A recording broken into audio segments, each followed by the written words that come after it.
नमस्कार साथियों, मैं प्रकाश सारण जी के सीरीज YouTube चैनल पर आप सभी का एक बार पुनः हार्दिक स्वागत एवं अभिनंदन करता हूं। साथियों, आज हम हिंदी व्याकरण कक्षा 9 से 12 हिंदी व्याकरण एवं रचना प्रबोध इस किताब को पढ़ने वाले हैं। आज की क्लास में हम हिंदी व्याकरण के जो टॉपिक है, हिंदी व्याकरण के कौन कौन से टॉपिक, जैसे विकारी अविकारी शब्द हो गए। विकारी शब्द कौन कौन से? संज्ञा, सर्वनाम, विशेषण, क्रिया। इसके अलावा अविकारी शब्द कौन कौन से? तो उसमें क्रिया, विशेषण, समुच्चय बोधक, संबंध बोधक, विस्मयादि बोधक, इन सभी के बारे में चर्चा करेंगे। इसके अलावा व्याकरणिक कोटियां जैसे कारक, पुरुष, लिंग, वचन, वाच्य, वर्ती, पक्ष, ठीक है, इन सब के बारे में चर्चा करेंगे। इसके बाद में वाक्य शुद्धि हो गया, विराम चिन्ह हो गया, संधि, समास, उपसर्ग, प्रत्यय हो गया। इन सब टॉपिक के बारे में आज चर्चा करने वाले हैं। अगले पार्ट में हम शब्दावली के बारे में चर्चा करेंगे। शब्दावली का मतलब क्या हुआ, जैसे मुहावरे, लोकोक्तियां, पारिभाषिक शब्दावली, विलोम शब्द, पर्यायवाची शब्द युग्म, ठीक है, अनेकार्थक शब्द, भिन्नार्थक शब्द, इन सब के बारे में अगले पार्ट में चर्चा करने वाले हैं। ये क्लास किन किन एग्जाम्स के लिए महत्वपूर्ण रहेगी? तो कक्षा 9 से 12 हिंदी व्याकरण की किताब है, और जैसा कि आप सभी जानते हैं कि हिंदी व्याकरण की जो कक्षा 9 से 12 की किताब है उसका कितना महत्वपूर्ण रोल रहता है आपके एग्जाम के पॉइंट ऑफ व्यू से। तो अभी जस्ट कल पटवारी का एग्जाम हुआ था, उसमें हिंदी व्याकरण के जो प्रश्न थे एज इट इज इसी किताब से छपे थे। और आगे जो चतुर्थ श्रेणी का एग्जाम होने वाला है और हाईकोर्ट 4th ग्रेड का एग्जाम, इसके अलावा राजस्थान पुलिस सब इंस्पेक्टर का एग्जाम, लगभग प्रश्न 60 से 70% क्वेश्चन यहीं से छपते हैं। सब इंस्पेक्टर का कुछ नहीं कह सकते क्योंकि उसमें प्योर हिंदी पूछी जाती है 200 नंबर की, तो उसमें अपवाद स्वरूप क्वेश्चन बाहर जा सकते हैं, पर लगभग क्वेश्चन यहीं से छपते हैं। अब चतुर्थ श्रेणी, high court 4th grade, SSC, GD, इन सब एग्जाम के लिए ये किताब मोर देन सफिशिएंट रहेगी। ठीक है, तो आज की क्लास शुरू करते हैं। एक बार क्लास को शेयर कर दीजिए अपने दोस्तों के साथ भी, जिसकी हिंदी कमज़ोर है, जो हिंदी को समझना चाहते हैं। मतलब जो अभी 2nd ग्रेड का एग्ज़ाम आने वाला है उसमें साहित्य का पोर्शन ठीक है, लेकिन जो हिंदी व्याकरण का जो पोर्शन है वो लगभग लड़कों के तैयार है, पर 10-15% उनके मन में डाउट होगा कि हिंदी व्याकरण को भी पढ़ना चाहिए कि नहीं पढ़ना चाहिए। तो आज के जो 7-8 घंटे हैं उसमें हम इस पूरी किताब की जो व्याकरण है उसको हम कवर करने वाले हैं। ठीक है, तो सबसे पहले ये आपका ओम पृष्ठ है, हिंदी व्याकरण एवं रचना प्रबोध। ये आपके कक्षा 9, 10, 11, 12 के लिए जो किताब है, कक्षा 9, 10, 11, 12 राजस्थान अध्ययन यानी कि राजस्थान बोर्ड की किताब है।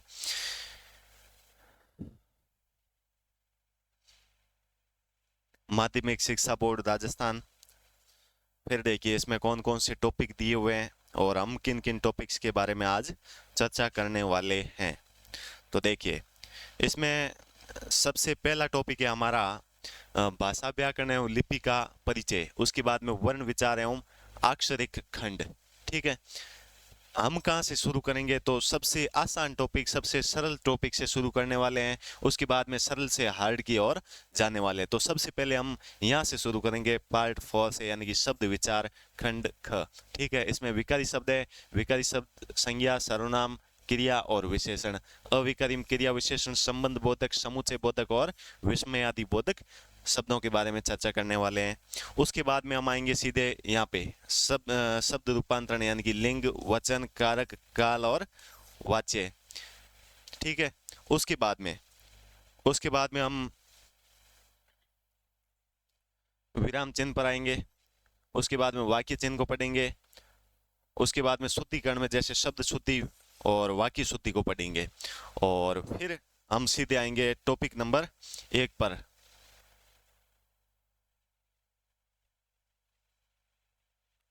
फिर हम सीधे आएंगे यहाँ पे वर्ण विचार एवं अक्षरिक खंड, यानी कि वर्ण विचार के बिना संधि को समझना थोड़ा आसान नहीं होता, कठिन होता है। क्योंकि वर्ण विचार को अगर समझ लिया तो लगभग मान के चलिए कि आपने वर्णों की जानकारी प्राप्त कर ली है। अब आपके लिए संधि कुछ भी नहीं है, संधि को आप आराम से पढ़ सकते हो, समझ सकते हो। ठीक है, तो उसके बाद में हम क्या पढ़ने वाले हैं? उसके बाद में संधि, अर्थ एवं प्रकार, समास, अर्थ एवं प्रकार, उपसर्ग और प्रत्यय, जिसमें कृदंत और तद्धित हो गए। ठीक है, इस प्रकार से हमारी आज की क्लास में ये टॉपिक्स रहने वाले हैं। अगले पार्ट में शब्दावली के बारे में चर्चा करेंगे, जैसे ये मुहावरे, लोकोक्तियाँ हो गया, ठीक है। फिर जैसे ये पत्र हो गया, संक्षिप्तीकरण हो गया, इसके अलावा पर्यायवाची विलोम शब्द हो गए, ठीक है, वाक्यांश के लिए एक शब्द हो गया, समानार्थी शब्द हो गए, इनके बारे में चर्चा करने वाले हैं, ठीक है। तो चलते हैं आज के हमारे टॉपिक की ओर, यानी कि पहला टॉपिक आज का हमारा रहने वाला है संज्ञा का, ठीक है।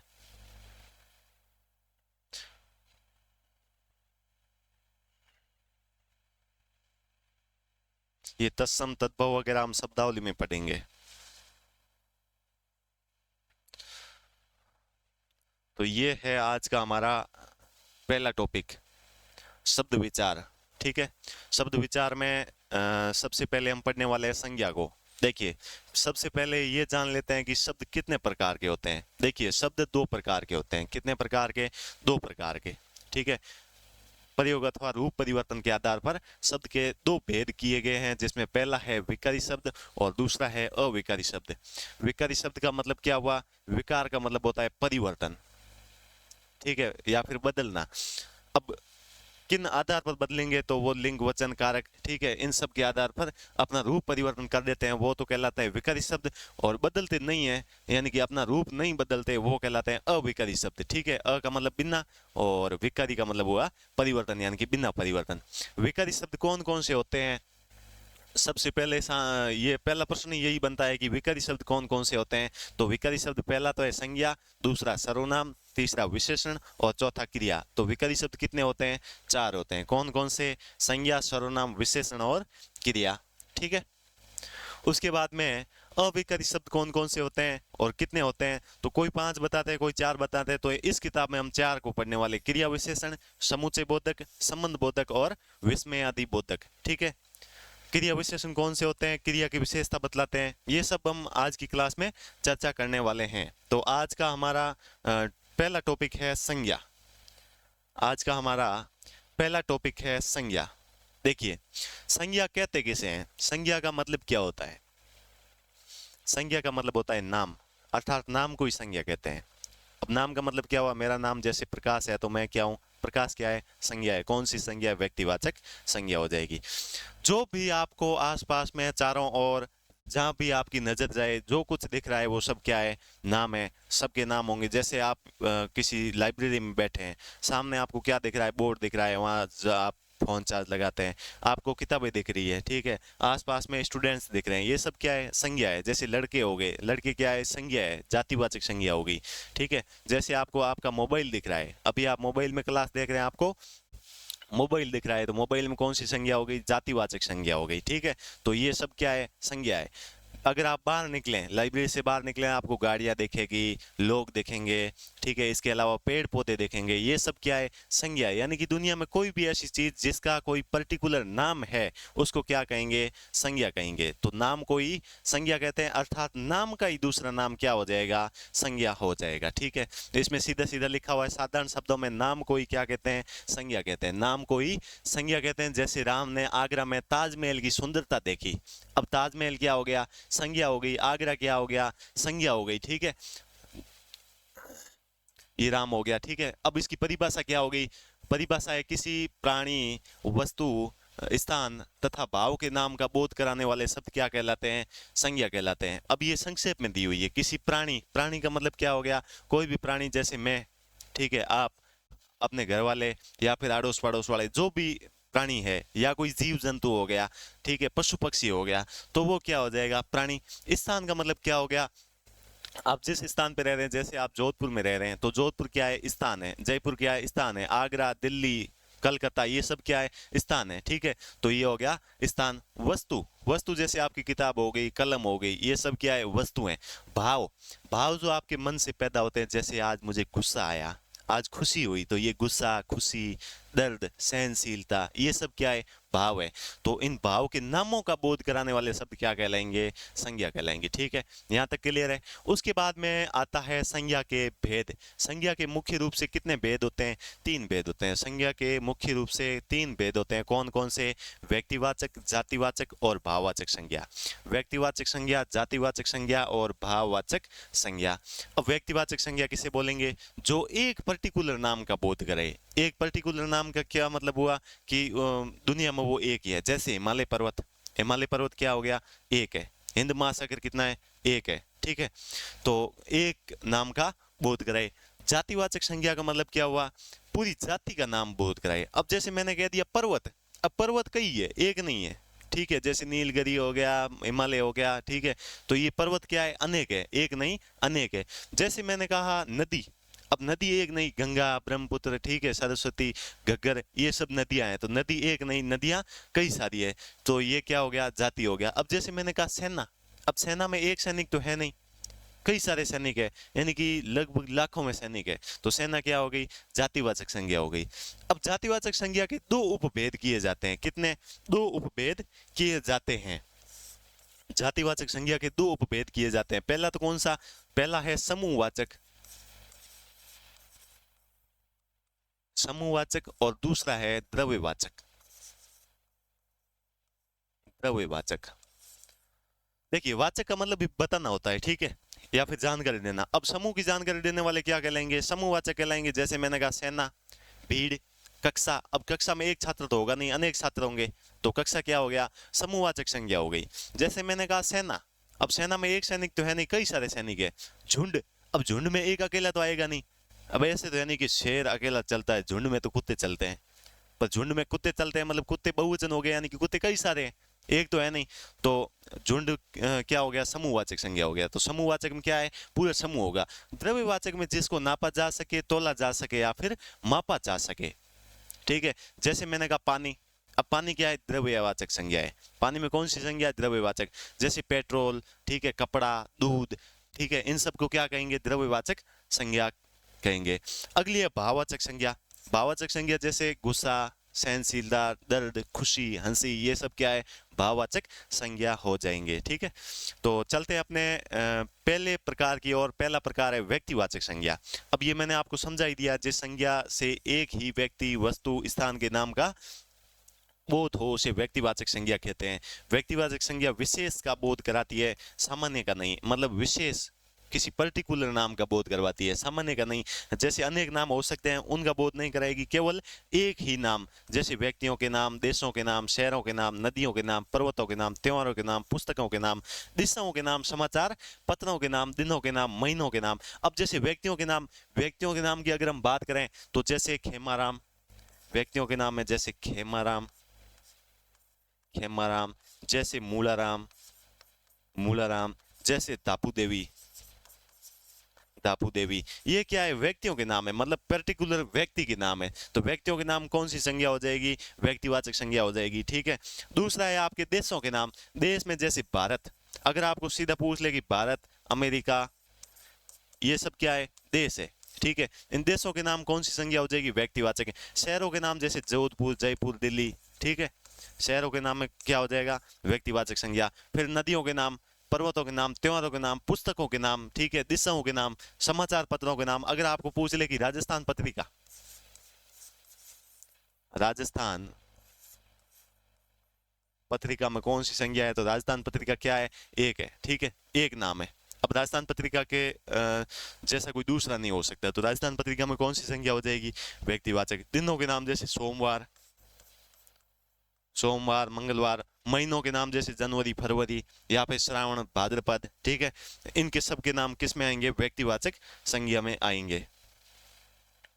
फिर देखिए दूसरा प्रकार है, वो है जातिवाचक संज्ञा। दूसरा प्रकार कौन सा है, जातिवाचक संज्ञा, यानी कि एक पूरी जाति का बोध कराए, यानी कि पूरे समूह का बोध कराए, ठीक है। जिस संज्ञा शब्द से किसी जाति यानी कि वर्ग के संपूर्ण प्राणियों, वस्तुओं, स्थानों आदि का बोध हो, वो क्या कहलाएगी, जातिवाचक संज्ञा कहलाएगी। इसके अंतर्गत जैसे वस्तु हो गए, पशु पक्षी हो गए, फल फूल हो गए, धातुएं हो गई, व्यवसाय संबंधी व्यक्ति हो गए, नगर हो गए, शहर, गांव, परिवार, भीड़, समूहवाची शब्द के नाम आते हैं। अब जैसे मैंने कहा सबसे पहले आपके वस्तुएं हो गई, जैसे किताब। अब किताब एक तो नहीं हो सकती, किताब कई प्रकार की हो सकती है, ठीक है। व्याकरण की हो सकती है, विज्ञान की हो सकती है, हिंदी की हो सकती है, अंग्रेजी की हो सकती है, गणित की हो सकती है। तो किताबें कई प्रकार की हो सकती है। तो किताब में कौन सी संज्ञा हो गई, जातिवाचक संज्ञा। पशु पक्षी, अब मोर, मोर एक तो नहीं हो सकता, मोर कई सारे हो सकते हैं, ठीक है।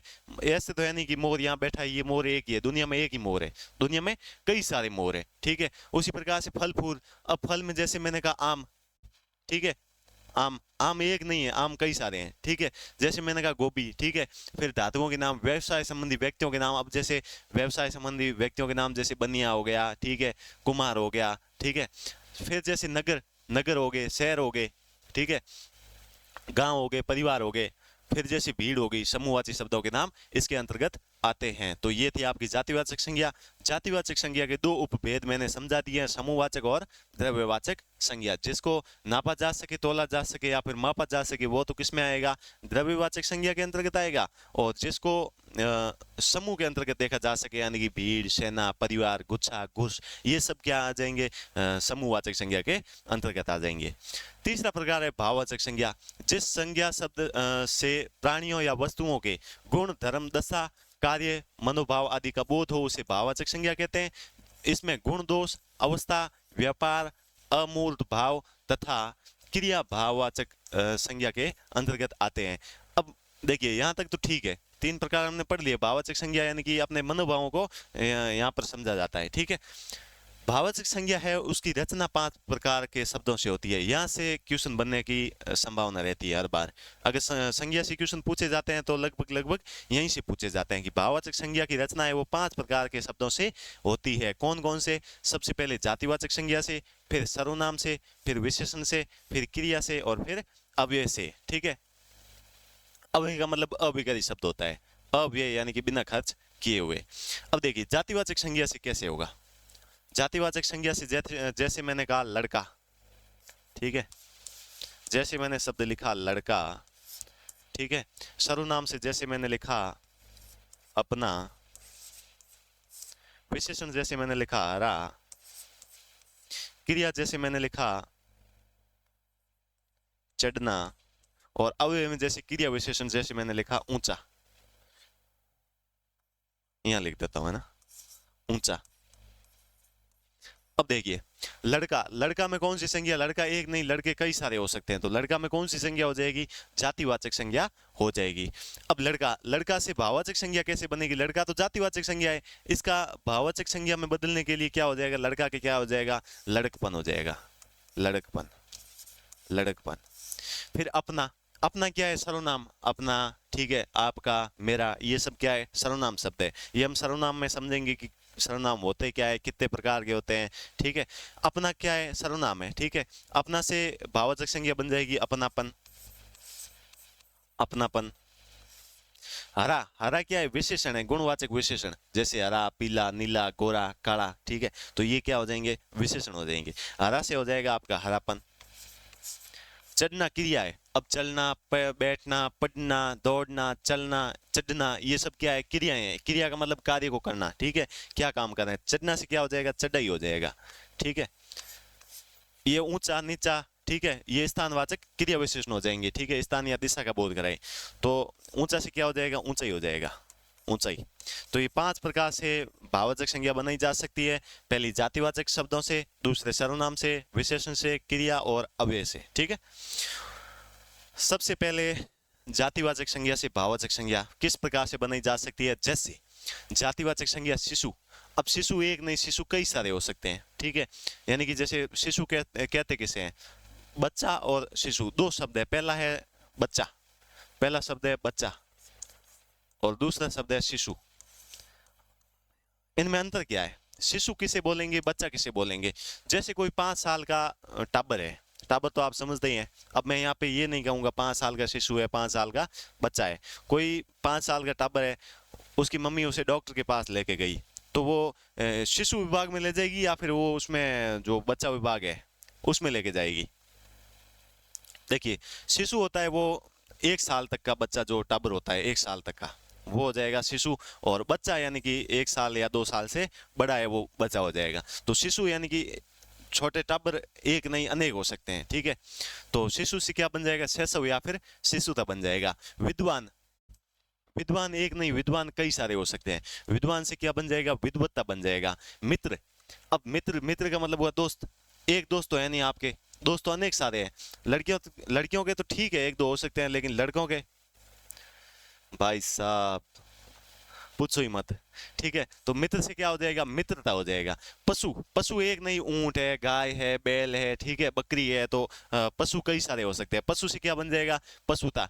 पुरुष से पुरुषत्व, ठीक है। सती से सतीत्व। लड़का से लड़कपन, ये मैं लिखवा चुका हूँ। गुरु, अब गुरु एक नहीं, विज्ञान के भी हो सकते हैं, हिंदी के भी हो सकते हैं, गणित के भी हो सकते हैं, या फिर जैसे फिजिकल टीचर भी हो सकते हैं। तो गुरु कई प्रकार के हो सकते हैं। गुरु से क्या बन जाएगा, गौरव बन जाएगा। बच्चा से बचपन बन जाएगा। सज्जन से सज्जनता बन जाएगा। आदमी से आदमियत बन जाएगी। इंसान से इंसानियत बन जाएगी। अब यहाँ पर क्वेश्चन किस प्रकार पूछेगा आपको, क्वेश्चन किस प्रकार पूछेगा, एक बार मैं प्रश्न लिखता हूं, है ना। निम्न में से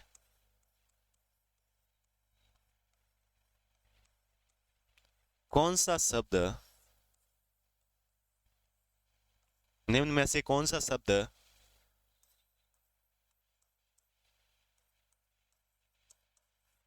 जातिवाचक संज्ञा से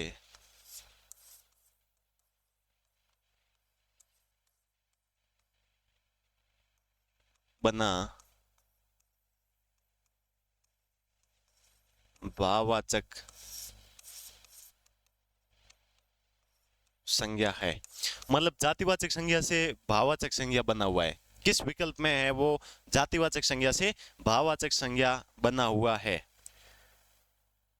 तो ऑप्शन ए दे देगा आपको लड़कपन, ऑप्शन बी ऊंचाई, ऑप्शन सी ममत्व, ऑप्शन डी सभी। उपरोक्त सभी। प्रश्न किस प्रकार से पूछेगा कि निम्न में से किस विकल्प में जातिवाचक संज्ञा से भाववाचक संज्ञा बनी है। तो जातिवाचक संज्ञा देखिए, अब जैसे मैं यहां से लेता हूं, ठीक है, ऊंचाई से। ऊंचा क्या है, ऊंचा क्या है, क्रिया विशेषण हो गया। ममत्व, मूल शब्द क्या है, मम, मम क्या हो गया, सर्वनाम हो गया। लड़कपन, मूल शब्द क्या है, लड़का, तो लड़का क्या है, जाति है, तो इसका सही ऑप्शन ऑप्शन नंबर ए हो जाएगा। इस प्रकार से आपके प्रश्न पूछे जाएंगे, ठीक है। फिर जैसे दानव से दानवता हो गया, दानव से दानवता हो गया, बूढ़ा से बूढ़ापा हो गया, बंधु से बंधुत्व हो गया, व्यक्ति से व्यक्तित्व हो गया, ईश्वर से ऐश्वर्य हो गया, ठीक है। इसके बाद में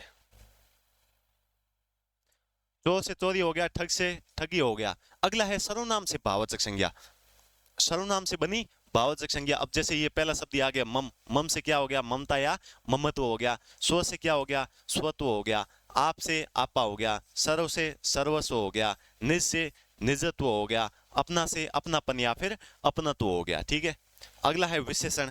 विशेषण से भाववाचक संज्ञा। विशेषण का मतलब होता है विशेषता। किसकी विशेषता, तो संज्ञा या सर्वनाम की विशेषता बतलाई जाए। यानी कि संज्ञा या सर्वनाम शब्दों की विशेषता किसके माध्यम से बतलाई जाती है, तो विशेषण के माध्यम से बतलाई जाती है। जैसे जैसे मैंने कहा कठोर, कठोर से क्या बन जाएगा, कठोरता। अब कठोर, जैसे मैंने कहा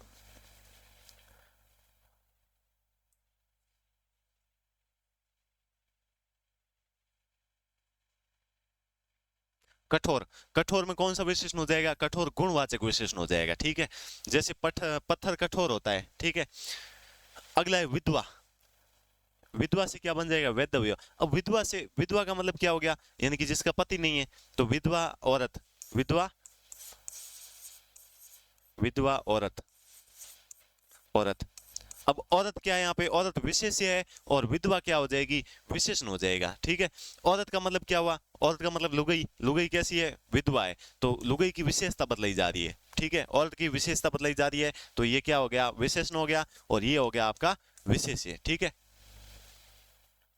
अगला देखिए, चालाक से चालाकी, शिष्ट से शिष्टता, ऊंचा से ऊंचाई, नम्र से नम्रता, बुरा से बुराई, मोटा से मोटापा, स्वस्थ से स्वास्थ्य हो जाएगा, मीठा से मीठा, सरल से सरलता, शूर से शूरता या शौर्य, चतुर से क्या हो जाएगा, चतुर से चतुराई हो जाएगा, सहायक से सहायता, आलसी से आलस्य, गर्म से गर्मी, निपुण से निपुणता, बहुत से बहुतायत, मूर्ख से मूर्खता, वीर से वीरता, न्यून से न्यूनता, वीर। अब जैसे वीर सैनिक, ठीक है, वीर से। अगला है आवश्यक से आवश्यकता, हरा से हरियाली, पतित से पतन, छोटा से छोटपन, ठीक है। दुष्ट से दुष्टता, काला से कालीमा या कालापन, निर्बल से निर्बलता। अगला है क्रिया से भाववाचक संज्ञा। अब क्रिया का मतलब होता है किसी काम को करना या होना, ठीक है। जैसे चढ़ना, उठना, बैठना, पढ़ना, ठीक है, दौड़ना, ये सब क्या है, क्रिया। अब जैसे सुनना, सुनना क्या है, क्रिया, सुनना से क्या हो जाएगा, सुनवाई हो जाएगा। गिरना क्या है, गिरना, गिरना आपकी क्रिया हो जाएगा, गिरना से गिरावट हो जाएगा। चलना से चाल हो जाएगा, कमाना से कमाई हो जाएगा, बैठना से बैठक हो जाएगा, पहचानना से पहचान हो जाएगा, खेलना से खेल हो जाएगा, जीना से जीवन हो जाएगा, चमकना से चमक हो जाएगा, सजाना से सजावट हो जाएगा, लिखना से लिखावट हो जाएगा। अब जैसे मैंने कहा मैं पत्र लिखता हूं, मैं पत्र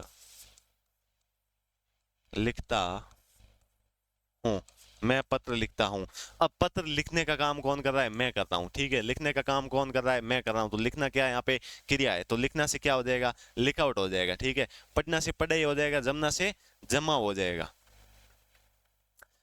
पूजना से पूजा हो जाएगा, हंसना से हंसी हो जाएगा, गूंजना से गूंज, जलना से जलन, भूलना से भूल, गाना से गान, उड़ना से उड़ान, हारना से हार, थकना से थकावट या थकान हो जाएगा, पीना से पान और बिकना से बिक्री हो जाएगा। अगला है अव्यय से। अव्यय से यहाँ से मुख्यतः आपके क्रिया विशेषण से पूछा जाता है, ठीक है। जैसे दूर, दूर, पास, ये सब क्या है, क्रिया विशेषण है। दूर से दूरी हो जाएगा, ऊपर से ऊपरी हो जाएगा, धिक से धिक्कार हो जाएगा, शीघ्र से शीघ्रता हो जाएगा, मना से मना ही हो जाएगा, निकट से निकटता हो जाएगा, नीचे से नीचे ही हो जाएगा, समीप से समीप ही हो जाएगा। यहाँ तक तो है संज्ञा कंप्लीट, लेकिन इसमें एक पॉइंट और जुड़ता है, जातिवाचक संज्ञा बनाना। ये मैं आपको अलग से बताऊंगा, और यहाँ से क्वेश्चन पूछे भी जाते हैं कि जातिवाचक संज्ञा वो कितने प्रकार से बनाई जा सकती है, या फिर किस वाक्य में व्यक्तिवाचक संज्ञा ने जातिवाचक संज्ञा का रूप धारण किया है, ठीक है। तो इस प्रकार से प्रश्न पूछे जाते हैं। तो ये आपको मैं एक बार समझा देता हूं, व्यक्तिवाचक संज्ञा से जातिवाचक संज्ञा बनाना, ठीक है।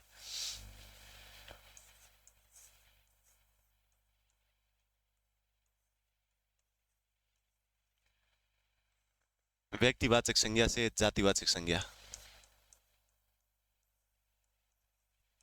मेन पॉइंट क्या है, मुख्य बिंदु क्या है, मुख्य बिंदु है जातिवाचक संज्ञा बनाना। अब जातिवाचक संज्ञा कितने प्रकार से बनाई जा सकती है, उसमें पहला है व्यक्तिवाचक संज्ञा से जातिवाचक संज्ञा बनाना। जैसे मैंने कहा भगत सिंह,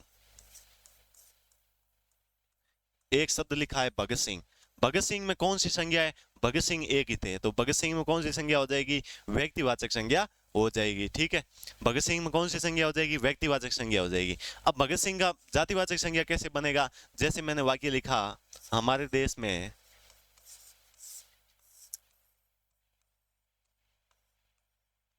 हमारे देश में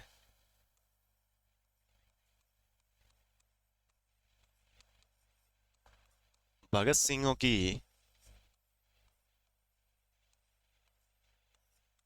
कमी नहीं है। जैसे मैंने कहा हमारे देश में भगत सिंहों की कमी नहीं है। अब यहाँ से क्वेश्चन पूछेगा कि रेखांकित शब्द में या रेखांकित पद में कौन सी संज्ञा है। प्रश्न पूछेगा, जैसे ये क्वेश्चन है, मान लीजिए कि ये क्वेश्चन है, यहाँ पे ऑप्शन ए व्यक्तिवाचक, व्यक्तिवाचक, ऑप्शन बी जातिवाचक,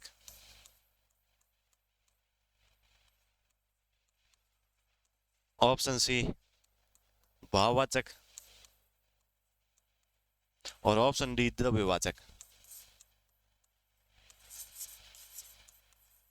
द्रव्यवाचक, ठीक है।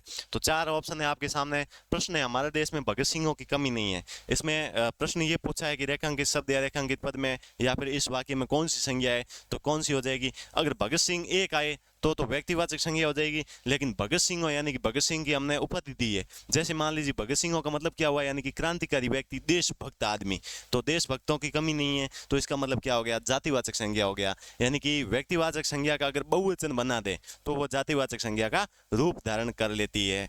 ठीक उसी प्रकार से अगर विशेषण का बहुवचन हो तो वो क्या हो जाएगी, जातिवाचक संज्ञा हो जाएगी। जैसे मैंने कहा सड़क दुर्घटना में हुए घायलों का चिकित्सालय में इलाज करवाया गया। अब घायल क्या है, घायल विशेषण है, लेकिन मैंने घायल का बहुवचन कर दिया, घायलों बना दिया, तो घायलों में कौन सी संज्ञा हो जाएगी, जातिवाचक संज्ञा हो जाएगी।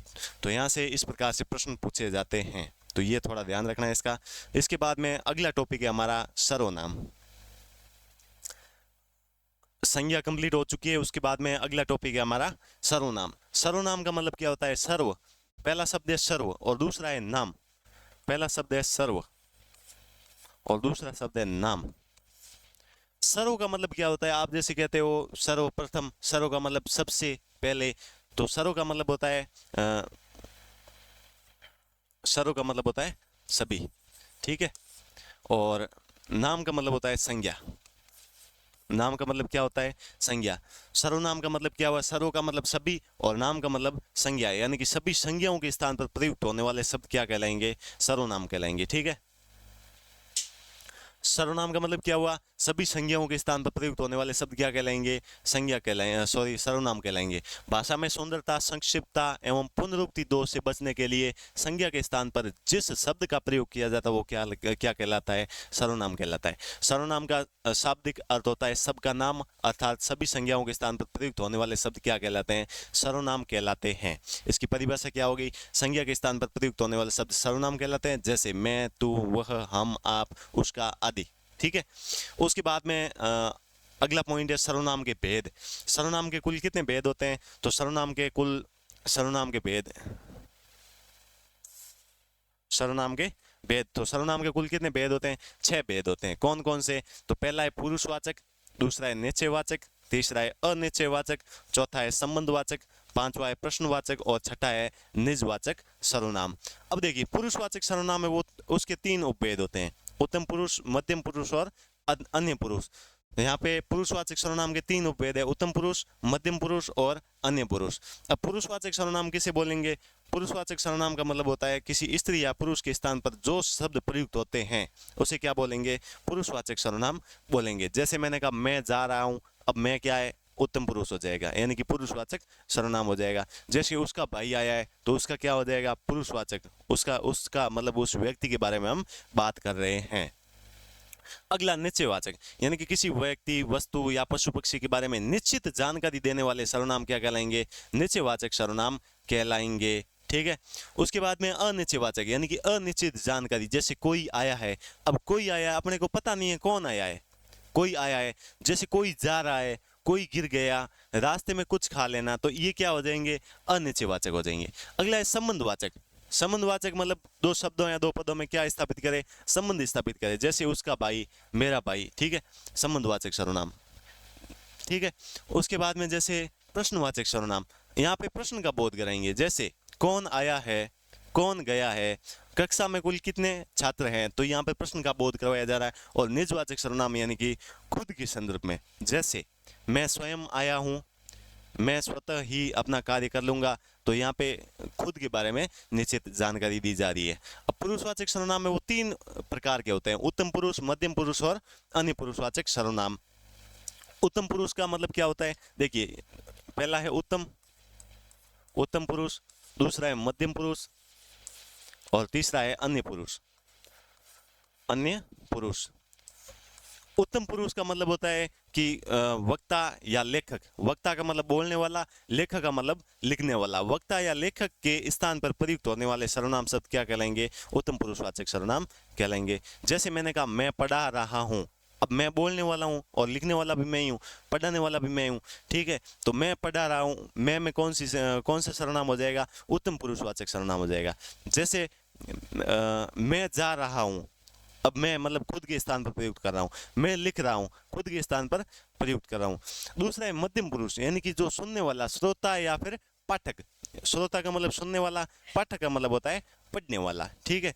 जैसे आप पढ़ रहे हैं, तो आप, जैसे मैंने कहा आप पढ़िए, तुम यहाँ आइए, ठीक है, तुम चले जाइए, तुम यहाँ से भाग जा, तुम अंदर आ जाइए। तो यहाँ पे तुम यानी कि सुनने वाले के स्थान पर प्रयुक्त होने वाले सर्वनाम शब्द क्या कहलाएंगे? मध्यम पुरुषवाचक सर्वनाम कहलाएंगे।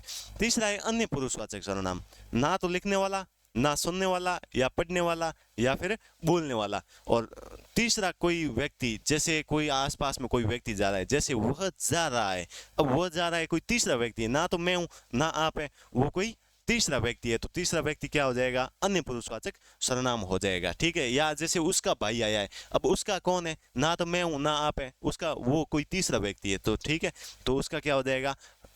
आपके अन्य पुरुषवाचक सर्वनाम हो जाएगा। इन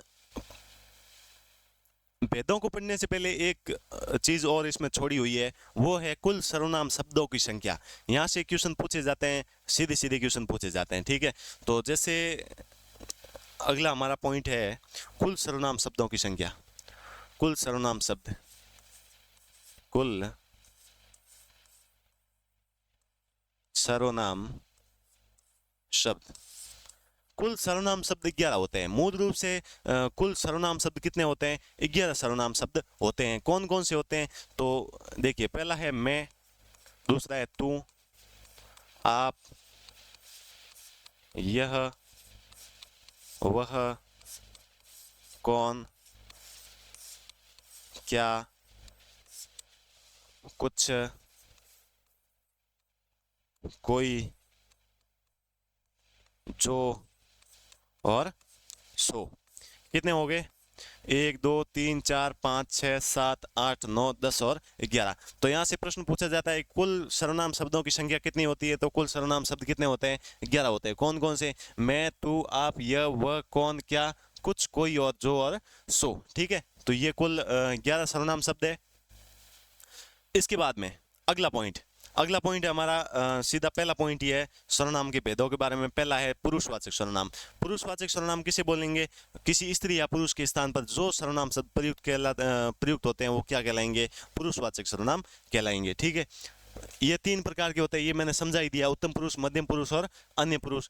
ठीक है, उत्तम पुरुष किसके स्थान पर? वक्ता या लेखक के स्थान पर, यानी कि बोलने वाले या फिर लिखने वाले के स्थान पर। मध्यम पुरुष है वो सुनने वाले या फिर पढ़ने वाले के स्थान पर, और अन्य पुरुष है वो किसी तीसरे व्यक्ति के बारे में जानकारी देंगे। ठीक है, दूसरा उपभेद है वो है निश्चयवाचक सर्वनाम। निश्चयवाचक सर्वनाम किसे बोलते हैं? देखिए, जो सर्वनाम निकटस्थ अथवा दूरस्थ व्यक्ति या पदार्थ की ओर निश्चित संकेत करते हैं उन्हें निश्चयवाचक सर्वनाम कहते हैं।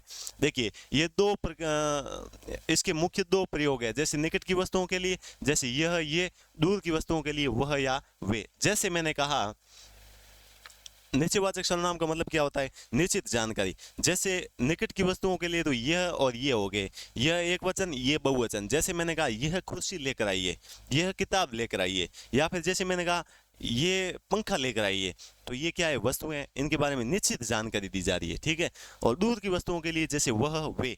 जैसे मैंने कहा वे उड़ रहे हैं, अब उड़ते कौन है? पक्षी उड़ते हैं, मनुष्य तो उड़ते नहीं है।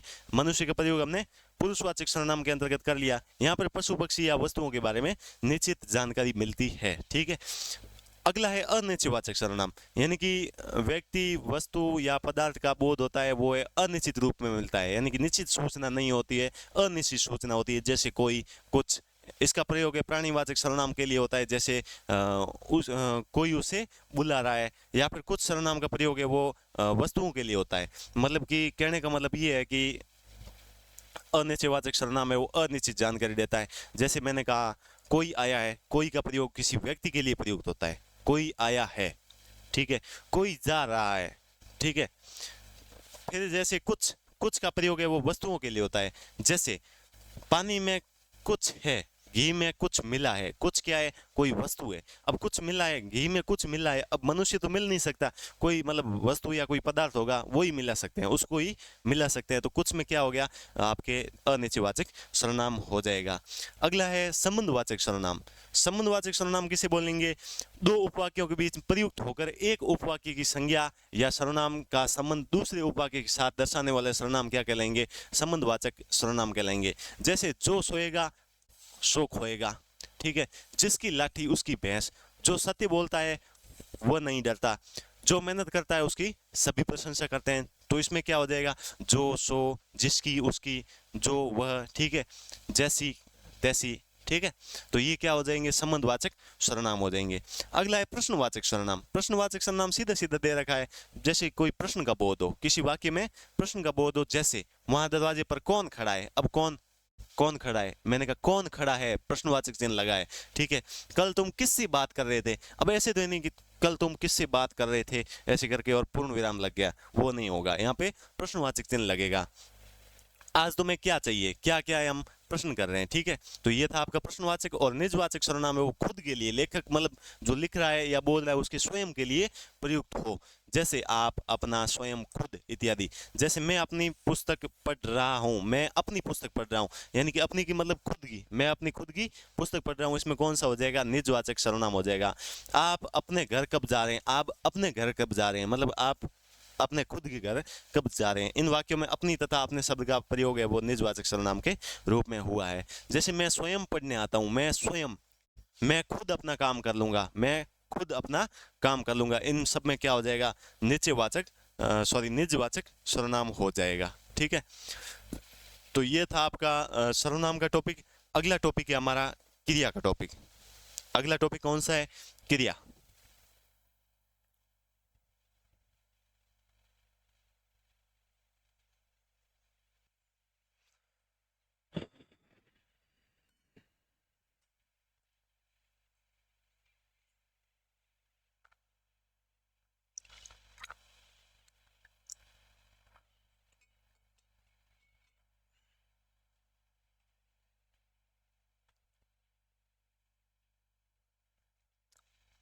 अगला हमारा टॉपिक है क्रिया।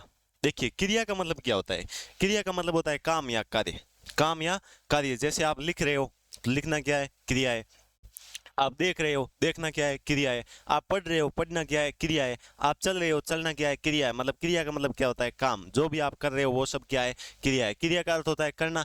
क्रिया के बिना कोई वाक्य पूर्ण नहीं होता है। ठीक है, किसी वाक्य में कर्ता, कर्म तथा काल की जानकारी भी क्रियापद के माध्यम से होती है। हिंदी भाषा की जननी संस्कृत है तथा संस्कृत में क्रिया को धातु कहते हैं। संस्कृत में क्रिया को क्या कहते हैं, धातु कहते हैं।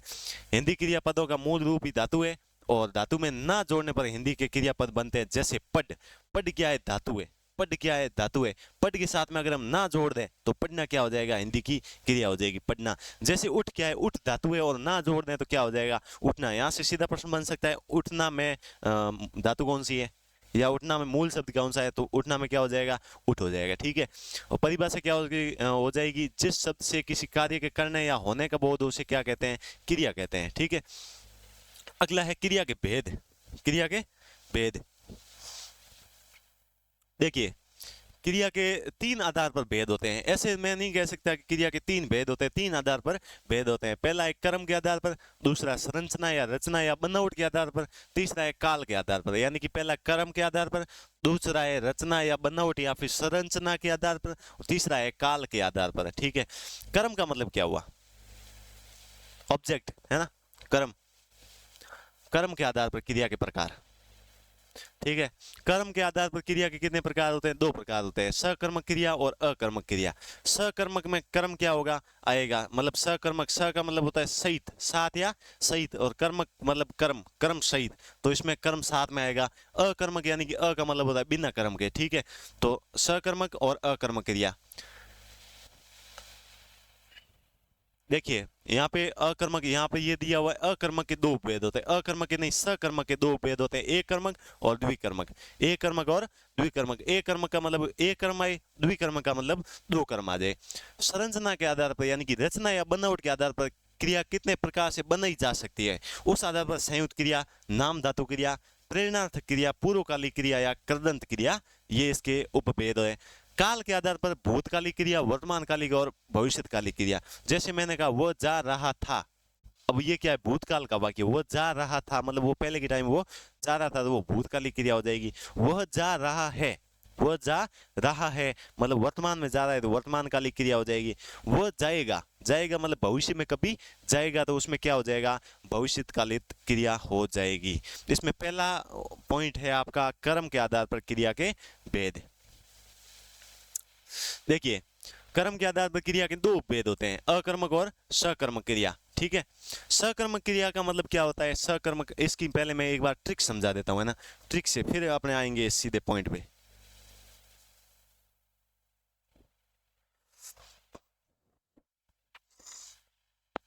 देखिए कर्म के आधार पर क्रिया के कितने उपभेद होते हैं, दो उपभेद होते हैं, एक होती है अकर्मक, एक होती है सकर्मक क्रिया। पहली है अकर्मक क्रिया,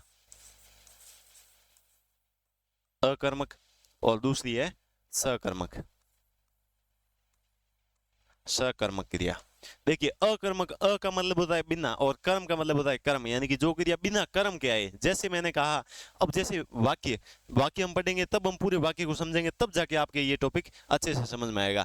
वाक्य का कर्म क्या होता है, तो सबसे पहले कौन आता है, कर्ता आता है, सबसे पहले कर्ता आता है। उसके बाद में क्या आएगा, कर्ता के बाद में, कर्ता के बाद में आपका कर्म आएगा, अगर कर्म है तो कर्म आएगा, और उसके बाद में क्रिया आएगी।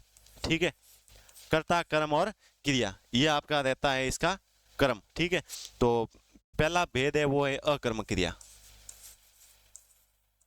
अकर्मक क्रिया, और दूसरा है सकर्मक क्रिया। सकर्मक क्रिया।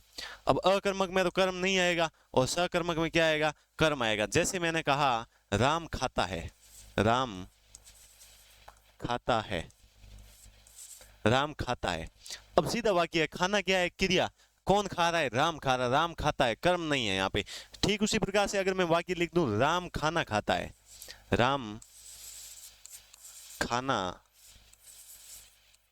खाता है, राम खाता है, राम खाना खाता है। अब राम खाना खाता है, देखिए खाता है इसमें कौन सी क्रिया है, खाता क्या है, क्रिया है। अब खाना क्या हो गया, ये ऑब्जेक्ट हो गया आपका, कर्म हो जाएगा। ठीक है, राम किसको खा रहा है, खाने को खा रहा है। ठीक है, राम खाना खाता है, तो ये आपके अकर्मक और ये आपके सकर्मक। अब किस वाक्य में अकर्मक होगी, किस वाक्य में सकर्मक होगी, इसकी मैं आपको एक ट्रिक दे रहा हूं। ठीक है, उस ट्रिक के माध्यम से आपको समझाने वाला हूं। जैसे मैंने यहाँ पे लिख दिया,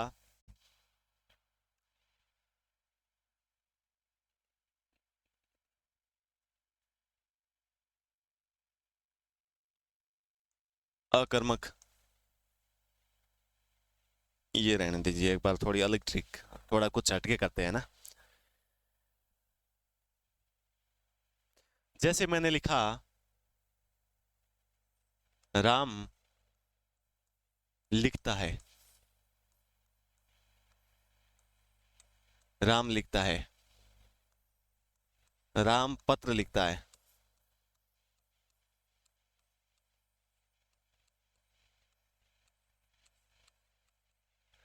राम सीता को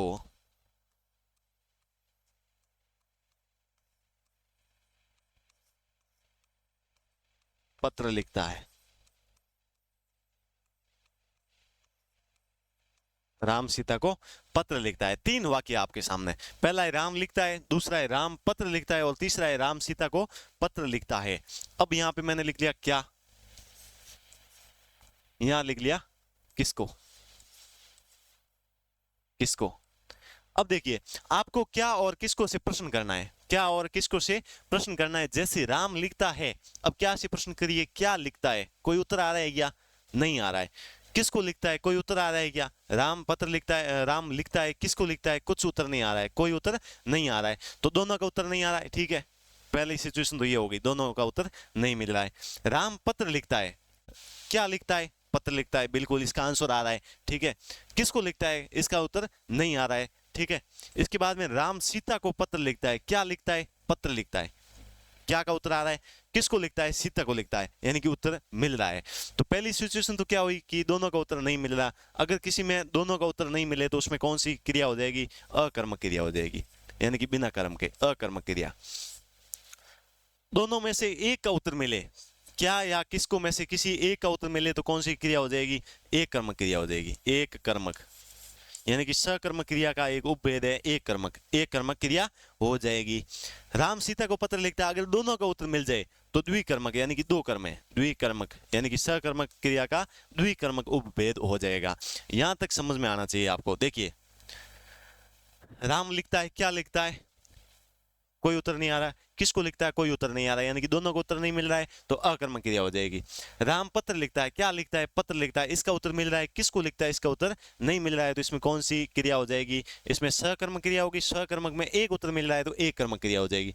राम सीता को पत्र लिखता है, क्या लिखता है, पत्र लिखता है, किसको लिखता है, सीता को लिखता है। ठीक है, दोनों को उत्तर मिल रहे हैं तो किस इसमें कौन सी क्रिया हो जाएगी, द्विकर्मक, यानी कि दो कर्म है तो द्विकर्मक क्रिया हो जाएगी। तो ये थी आपकी ट्रिक। अब समझते हैं सीधे अपने टॉपिक को। देखिए सकर्मक क्रिया किसे कहते हैं, जिसमें कर्म आए साथ में। ठीक है, बच्चा चित्र बना रहा है, क्या बना रहा है, चित्र बना रहा है, एक कर्मक क्रिया हो गई। ठीक है, गीता सितार बजा रही है, क्या बजा रही है, सितार बजा रही है, एक आ रहा है उत्तर, एक उत्तर आ रहा है तो एक कर्मक क्रिया हो जाएगी। ठीक है, अब एक कर्मक क्रिया, इसमें क्या हो, एक कर्म हो, एक कर्म क्रिया में कितने कर्म हो, एक कर्म हो। जैसे माँ के द्वारा एक ही कर्म आपके वाक्य है, माँ पढ़ रही है, माँ पढ़ रही है।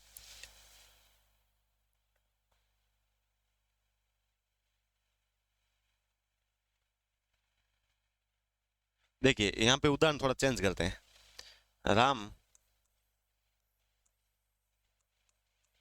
खाता है, ये आपके मुझे लगता है ये गलत है, इसमें थोड़ी मिस्टेक हुई है। माँ पढ़ रही है, पढ़ना तो क्रिया होगी, कर्म कहाँ है, कर्म नहीं है। ठीक है, तो यहाँ ये अकर्मक क्रिया होगी, ठीक है। राम खाता है, ठीक है, ये अकर्मक है। राम खाना खाता है, राम राम खाना खाता है। अब देखिए, राम खाना खाता है, क्या खाता है? खाना खाता है। किसको खाता है? किसको कहो तो हमेशा सजीव में आएगा, ठीक है। तो खाना खाता है, तो इसमें एक कर्म क्रिया हो जाएगी। अगला है द्विकर्म क्रिया, यानी कि दो कर्म आए जिसमें, जैसे जैसे मैंने लिखा, अध्यापक छात्रों को कंप्यूटर सिखा रहे हैं। क्या सिखा रहे हैं? कंप्यूटर सिखा रहे हैं। किसको सिखा रहे हैं? छात्रों को सिखा रहे हैं। यानी कि क्या और किसको, दोनों का उत्तर आ रहा है। तो इसमें कौन सी हो जाएगी? द्विकर्मक क्रिया हो जाएगी। अकर्मक क्रिया, अकर्मक क्रिया मैंने समझा दी, जैसे आशा सोती है। सोना क्या है? क्रिया है, इसमें कोई कर्म नहीं आएगा। अगला है संरचना या बनावट के आधार पर, यानी कि रचना या बनावट के आधार पर क्रिया के भेद, ठीक है। पहली है संयुक्त क्रिया, इसमें दो या अधिक भिन्न अर्थ रखने वाली क्रियाओं का मेल हो, उसमें उसे संयुक्त क्रिया कहते हैं। जैसे अतिथि आने पर स्वागत करो, इस वाक्य में आने मुख्य क्रिया तथा स्वागत करो सहायक क्रिया है। यानी कि संयुक्त क्रिया में क्या होगा? सीधी सट बात है, संयुक्त क्रिया में स्टेपनी का प्रयोग होगा। जैसे ट्रक में स्टेपनी का प्रयोग होता है, गाड़ी में स्टेपनी का प्रयोग होता है, यानी कि मुख्य क्रिया के साथ में सहायक क्रिया का प्रयोग हो, यानी कि मुख्य क्रिया को पूरी करने के लिए सहायक क्रिया का प्रयोग हो, वहां क्या हो जाएगा? आपके संयुक्त क्रिया हो जाएगा। जैसे मैंने उदाहरण लिखा, राम जा चुका है। अब राम जा चुका है, राम जाता है वो तो ठीक है, लेकिन राम जा है ये कोई वाक्य नहीं बना है, ठीक है, वाक्य पूर्ण नहीं हुआ है। तो इसमें राम जा चुका है, चुका क्या हो जाएगा? यहाँ पे संयुक्त क्रिया का उदाहरण बन जाएगा, ठीक है। तो ये स्टेपनी का काम कर रहा है। अगली है नाम धातु क्रिया। नाम धातु क्रिया वो संज्ञा या सर्वनामों से बनती है। नाम धातु क्रिया है वो संज्ञा या सर्वनाम या विशेषण से बनती है, ठीक है। जैसे मैंने कहा हाथ, हाथ में क्या है? जातिवाचक संज्ञा हो जाएगी। हाथ से हथियाना, हथियाना क्या हो जाएगी? क्रिया हो जाएगी। जैसे नरेश ने सुरेश का कमरा हथिया लिया, ठीक है, अपना सर्वनाम है, ठीक है, अपना सर्वनाम है। जैसे अपना से क्या बन जाएगा? अपना ना बन जाएगा। जैसे विनीत सुनीता के विवाह की जिम्मेदारी को अपना चुका है, तो इसमें कौन सी हो जाएगी? नाम धातु क्रिया हो जाएगी। अगली है प्रेरणार्थक क्रिया।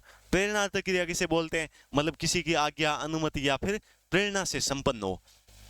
जैसे मैंने कहा आप पढ़ाई करो, आप पढ़ नहीं रहे थे, लेकिन मैंने कहा आप पढ़ाई करो। जैसे मैंने कहा माली बच्चों से पौधे लगवाता है, बच्चे पौधे नहीं लगाते हैं, लेकिन माली ने उनको आज्ञा दी, आदेश दिया कि बच्चों पौधे लगाओ, तो माली बच्चों से पौधे लगवाता है। इसमें कौन सी हो जाएगी? आपके प्रेरणा क्रिया हो जाएगी। माली क्या दे रहा है? प्रेरणा दे रहा है। जैसे माँ बच्चे से फूल मंगवाती है, माँ बच्चे से फूल मंगवाती है, बच्चा फूल नहीं ला रहा था, लेकिन माँ ने क्या दी? आज्ञा दी, आदेश दिया, यानी कि उसको अनुमति दी, यानी कि आदेश दिया कि भाई बच्चा तू फूल लेके आ, तब बच्चा फूल लेके आया। जैसे मैंने कहा राहुल सीता को श्याम से पिटवाता है। राहुल सीता को श्याम से पिटवाता है। श्याम सीता को नहीं पीट रहा था, लेकिन राहुल ने कहा दोस्त है तो उसकी पिटाई कर। तो राहुल क्या दे रहा है? वहां पे आदेश दे रहा है, आज्ञा दे रहा है, ठीक है। अगली है पूर्वकालिक क्रिया। पूर्वकालिक क्रिया, पूर्वकालिक का मतलब क्या हुआ? कि एक क्रिया पूरी होने से पहले, यानी कि मुख्य क्रिया के पूरी होने से पहले अगर कोई क्रिया संपन्न हो जाए। जैसे मैंने कहा बलवीर खेल कर पढ़ने बैठेगा। अब पढ़ने बैठेगा, लेकिन उससे पहले वो खेलेगा, यानी कि खेल कर पढ़ने बैठेगा। वो पढ़कर सो गया, सो तो गया, लेकिन उससे पहले उसने पढ़ा है, तो पढ़ कर सो गया, यानी कि पहले वो पढ़ा है, उसके बाद में सोया है। तो पूर्वकालिक क्रिया का मतलब क्या हुआ? जो मेन काम हुआ उससे पहले ये काम होना, यानी कि दो क्रिया एक साथ में होना। पहली है पढ़ना, पढ़ना, उसके बाद में सोना। पहली है खेलना, उसके बाद में पढ़ना।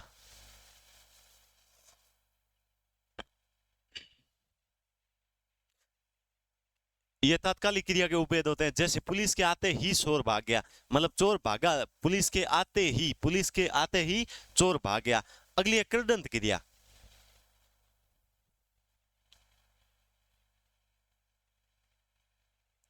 अगली है कृदंत क्रिया। क्रिया शब्दों में जुड़ने वाले प्रत्यय कृत प्रत्यय कहलाते हैं। कृत प्रत्ययों के योग से बने कृदंत कहलाते हैं। क्रिया शब्दों के अंत में प्रत्यय के योग से बनी क्रिया क्या कहलाएगी? कृदंत कहलाएगी। जैसे चल, चल के बाद में ना प्रत्यय लग गया, ठीक है, चल के बाद में ता लग गया, चल के बाद में कर लग गया, तो ये क्या हो जाएगा?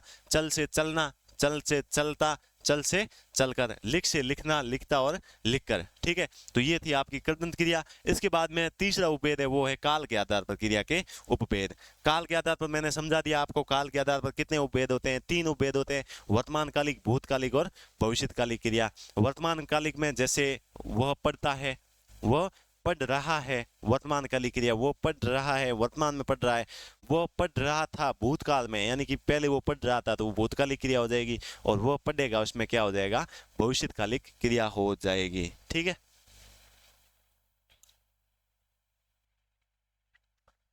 चलिए यहां तक क्लियर है। इसके बाद में अगला हमारा टॉपिक रहेगा विशेषण।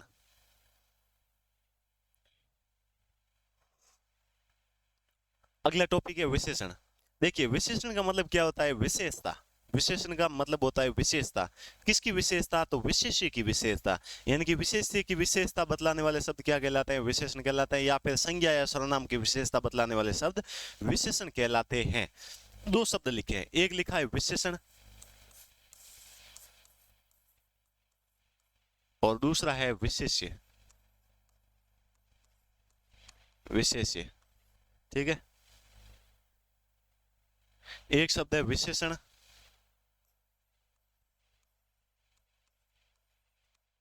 और दूसरा शब्द है विशेष्य। विशेष्य। अब देखिए विशेषण का मतलब क्या होता है, विशेषण का मतलब होता है विशेषता, यानी कि जो विशेषता बतलाई जाए, जो विशेषता बतलाई जाए, जो विशेषता बतलाई जाए, बतलाई जाए। और विशेष्य का मतलब होता है जिसकी विशेषता बतलाई जाए। विशेष्य का मतलब होता है जिसकी विशेषता बतलाई जाए।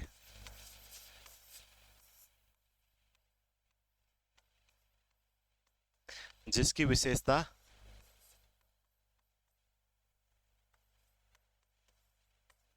बतलाई जाए। अब देखिए विशेषण का मतलब क्या हुआ, विशेषण का मतलब होता है विशेषता, यानी कि जो विशेषता बतलाई जाए, और विशेषी का मतलब होता है जिसकी विशेषता बतलाई जाए। अब इसका मतलब क्या हुआ कि विशेषण का मतलब तो हो गया जो विशेषता बतलाई जाए, और विशेषी का मतलब जिसकी विशेषता बतलाई जाए। जैसे मैंने लिखा राम सुंदर लड़का है, राम सुंदर लड़का है। जैसे मैंने लिखा राम सुंदर लड़का है, अब सुंदर क्या हो गया, यहाँ पे विशेषण हो गया, और विशेषी क्या हो जाएगा, लड़का हो जाएगा, क्योंकि लड़के की विशेषता बतलाई जा रही है। लड़का कैसा, सुंदर, लड़का कैसा, सुंदर, लड़की कैसी, सुंदर। तो सुंदर क्या हो गया, विशेषण हो गया, लड़का क्या हो गया, विशेष्य हो गया। दो शब्द है, विशेषण और विशेष्य। विशेषण का मतलब क्या हो गया, संज्ञा या सर्वनाम की विशेषता बतलाने वाले शब्द क्या कहलाते हैं, विशेषण कहलाते हैं। ठीक है, परिभाषा क्या होगी, ऐसे शब्द जो संज्ञा या सर्वनाम की विशेषता बतलाते हैं क्या कहलाएंगे, विशेषण कहलाएंगे। ठीक है, विशेषण के प्रकार कितने होते हैं, तो विशेषण के 5 प्रकार होते हैं। कितने प्रकार होते हैं, 5 प्रकार होते हैं। ठीक है, कौन कौन से होते हैं तो उनके बारे में चर्चा करेंगे। पहला है गुणवाचक विशेषण, कौन सा, गुणवाचक विशेषण। दूसरा है संख्यावाचक, तीसरा है परिमाणवाचक, चौथा है संकेतवाचक, और पांचवा है व्यक्तिवाचक संज्ञा। मूलतः हम सामान्यतः हम 4 प्रकार ही पढ़ते हैं, गुणवाचक, संख्यावाचक, परिमाणवाचक और संकेतवाचक, लेकिन इस किताब में ये 5वां व्यक्तिवाचक विशेषण भी दिया हुआ है। देखिए गुणवाचक विशेषण किसे कहते हैं, जो गुण, दोष, रूप, रंग, दशा, दिशा आदि का बोध कराए। जैसे श्याम सुंदर लड़का है, ठीक है, सीमा होशियार लड़की है, तो यहाँ पे क्या हो जाएगा, मतलब काला हो गया, कुत्ता हो गया, मीठा हो गया, आम हो गया, पुरानी कमीज हो गई। तो यहाँ पे कमीज कैसी, पुरानी, तो पुराना क्या हो गया, गुणवाचक विशेषण हो जाएगा। गुणवाचक यानी कि जो गुण, दोष, रूप, रंग, स्थान, दशा, दिशा का बोध कराए वो क्या कहलाएंगे, गुणवाचक विशेषण कहलाएंगे। जैसे मैंने लिखा सोहन ईमानदार लड़का है, सोहन ईमानदार लड़का है। अब ईमानदार क्या है, यहाँ पे गुणवाचक विशेषण हो जाएगा, और लड़का क्या हो जाएगा, विशेष्य हो जाएगा। लड़का क्या हो जाएगा, विशेष्य हो जाएगा। ठीक है, इसके बाद में दूसरा उपभेद है, वो है संख्यावाचक विशेषण। संख्यावाचक विशेषण किसे कहते हैं, जो विशेष्य की विशेषता को संख्या के रूप में बतलाए। जैसे 4 आदमी, 5 लड़के, ठीक है, तो ये क्या हो जाएगा, संख्यावाचक विशेषण हो जाएगा। ठीक है, निश्चित अनिश्चित दोनों हो सकते हैं। ठीक है, 2 प्रकार के होते हैं, होते हैं निश्चित संख्यावाचक विशेषण, जैसे 1 2 3, इसके अलावा दूसरा, तीनों, चौगुना आदि, और अनिश्चयवाचक जैसे कई, कुछ, बहुत, सब। देखिए संख्यावाचक विशेषण के कितने उपभेद होते हैं? दो। एक होता है निश्चयवाचक, निश्चित संख्यावाचक, और दूसरा होता है अनिश्चित संख्यावाचक विशेषण। जैसे मैंने लिखा सड़क पर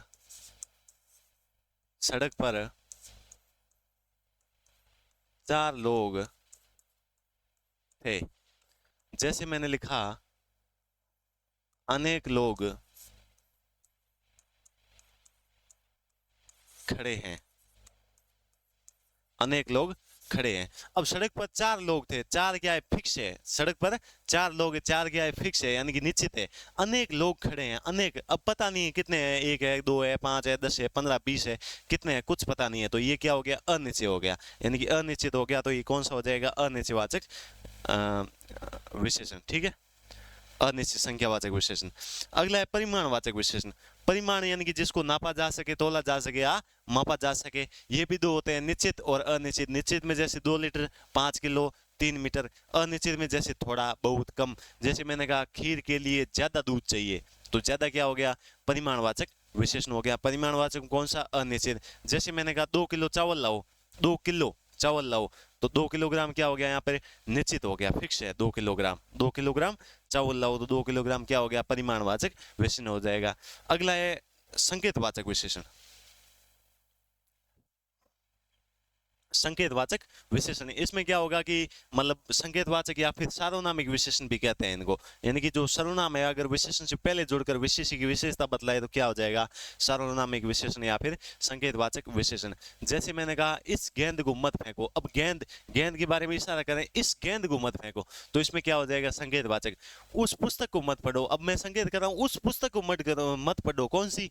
वो पुस्तक, उस पुस्तक को मत पढ़ो। जैसे कोई सज्जन आए हैं, सज्जन, कोई सज्जन, अब पता नहीं कौन सज्जन है, कोई सज्जन आए हैं।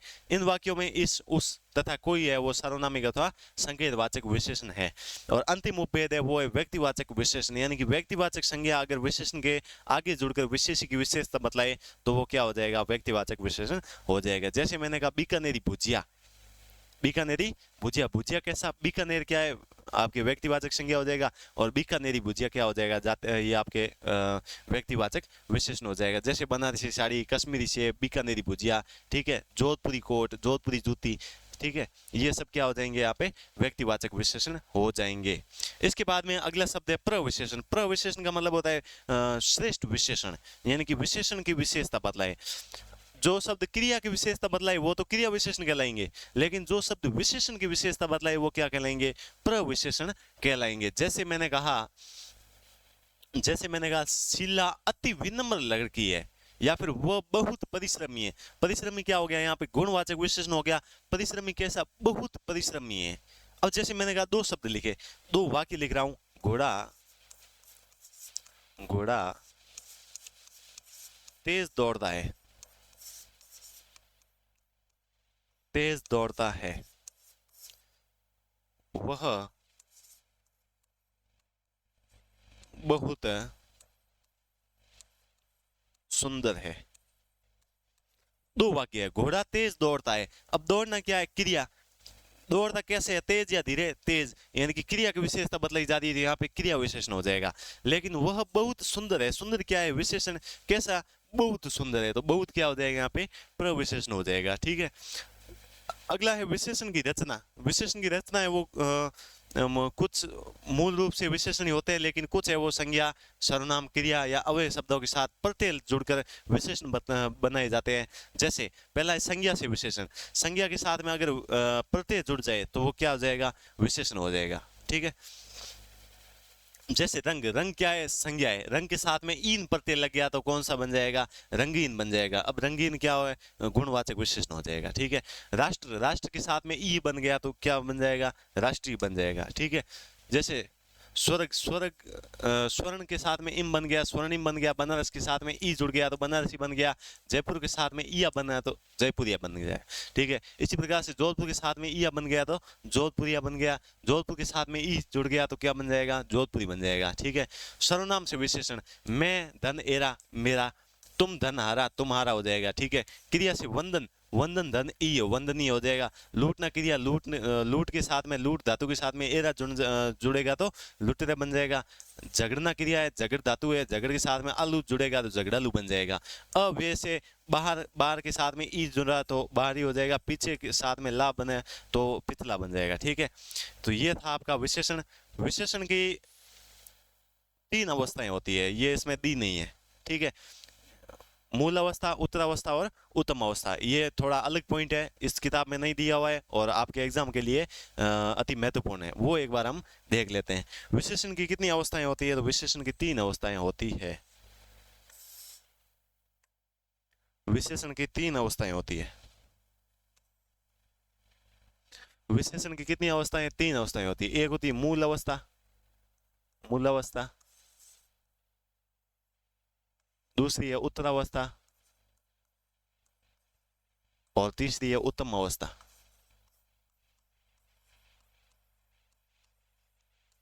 मूल अवस्था, उत्तरावस्था और उत्तम अवस्था। विशेषण की 3 अवस्थाएं होती है, मूल अवस्था, उत्तरावस्था और उत्तम अवस्था। मूल अवस्था में क्या होता है? व्यक्ति अपनी मूल अवस्था में रहता है, यानी कि विशेषण मूल अवस्था में होता है। जैसे जैसे मैंने कहा मैं सुंदर हूं, मैं सुंदर हूं, या फिर राम सुंदर है। जैसे मैंने कहा राम सुंदर है, राम सुंदर है, राम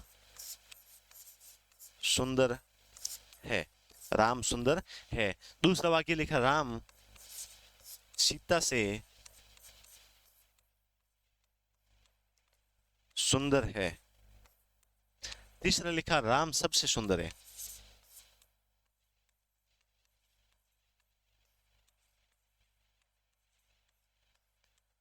राम सबसे सुंदर है। अब विशेषण की कितनी अवस्थाएं होती है? 3 होती है, मूल अवस्था, उत्तरावस्था और उत्तम अवस्था। देखिए राम सुंदर है, विशेषण अपनी मूल अवस्था में राम सुंदर है, यानी कि सीधा वाक्य बोल दिया राम सुंदर है। दूसरी है उत्तरावस्था। उत्तरावस्था में क्या होता है? तुलना की जाती है, किसी व्यक्ति से तुलना की जाती है। जैसे राम सीता से सुंदर है, किससे सुंदर है? सीता से, यानी कि सीता से इसकी क्या की जा रही है? तुलना की जा रही है।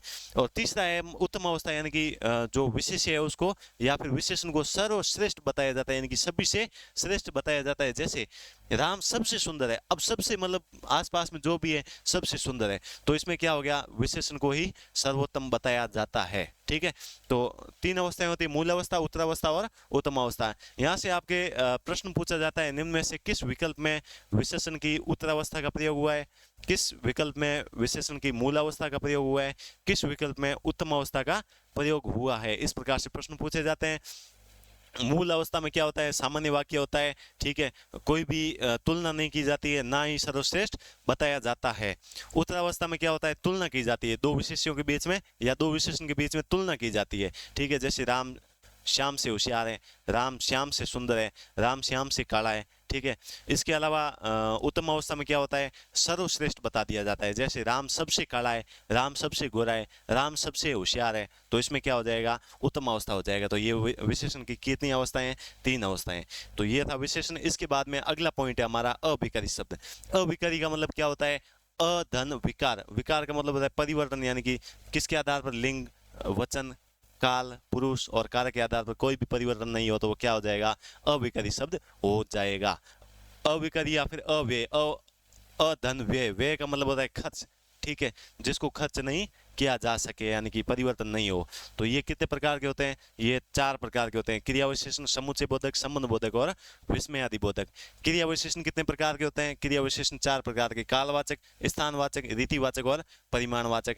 ठीक है, इसके बाद में समुच्चय बोधक कितने प्रकार के? 2 प्रकार के, समानाधिकरण और व्यधिकरण। ठीक है, तो ये थे आपके अव्यय। और अव्यय में पहला पॉइंट है हमारा सीधा क्रिया विशेषण अव्यय। क्रिया विशेषण का मतलब क्या होता है? क्रिया की विशेषता बतलाने वाले शब्द क्या कहलाते हैं? क्रिया विशेषण कहलाते हैं। जैसे घोड़ा तेज दौड़ता है, राम तेज भागता है। ठीक है, श्याम धीरे चलता है, तो ये धीरे क्या हो गया? तेज क्या हो गया? क्रिया विशेषण हो गया। ठीक है, ऐसे अव्यय शब्द जो क्रिया की विशेषता बतलाते हैं उन्हें क्या कहलाते हैं? क्रिया विशेषण कहते हैं। जैसे यहाँ, वहाँ, जल्दी, बहुत आदि, ये सब क्या है? क्रिया विशेषण। क्रिया विशेषण के कितने उपभेद होते हैं? तो 4 उपभेद होते हैं। उसमें पहला है कालवाचक, यानी कि क्रिया की विशेषता है वो काल के रूप में बतलाई जाए। जैसे मैंने कहा तुम दिल्ली कब जाओगे? अब तुम दिल्ली कब जाओगे, काल के रूप में। अब मैंने प्रश्न पूछा है तुम दिल्ली कब जाओगे, या फिर राम कल आएगा, आएगा क्रिया है लेकिन कब आएगा, कल आएगा, कल यानी कि आने की विशेषता बतलाई जा रही है। राम कल आएगा, श्याम कल जाएगा, ये क्या हो जाएंगे, कालवाचक विशेषण हो जाएंगे, क्रिया विशेषण हो जाएंगे। दूसरा है स्थानवाचक, यानी कि क्रिया जिस स्थान पर घटित होती है, जैसे खेल का मैदान विद्यालय के पास स्थित है, खेल का मैदान विद्यालय के पास स्थित है, ठीक है। जैसे रमेश यहाँ रहता है, रहना क्रिया है, कहाँ रहता है, यहाँ रहता है, तो यहाँ क्या हो जाएगा आपके स्थानवाचक क्रिया विशेषण हो जाएगा। स्थानवाचक क्रिया विशेषण के दो उपभेद माने जा सकते हैं, एक होता है स्थान, दूसरा है दिशा। जैसे शेर ऊपर गया है, या शेर दक्षिण दिशा की ओर गया है, गया है किस दिशा की ओर, दक्षिण दिशा की ओर, तो ये दिशावाचक हो गया। और स्थानवाचक जैसे राम ऊपर गया, ऊपर क्या है, स्थान है, नीचे क्या है, स्थान है, इधर उधर ये सब क्या है, स्थान है, ठीक है। तो स्थानवाचक क्रिया विशेषण। तीसरा है रीतिवाचक क्रिया विशेषण। रीति का मतलब होता है ढंग, जिस ढंग से, जिस रीति से क्रिया संपन्न होती है उसे रीतिवाचक क्रिया विशेषण कहते हैं। जैसे तुम बहुत धीरे चलते हो, अब चलना क्रिया है, अब धीरे धीरे क्या हो गया, यहाँ पे रीति हो गया, ठीक है। जरा तेज कदम उठाओ, तेज क्या है, रीति है, झटपट पहुंचना है, ठीक है।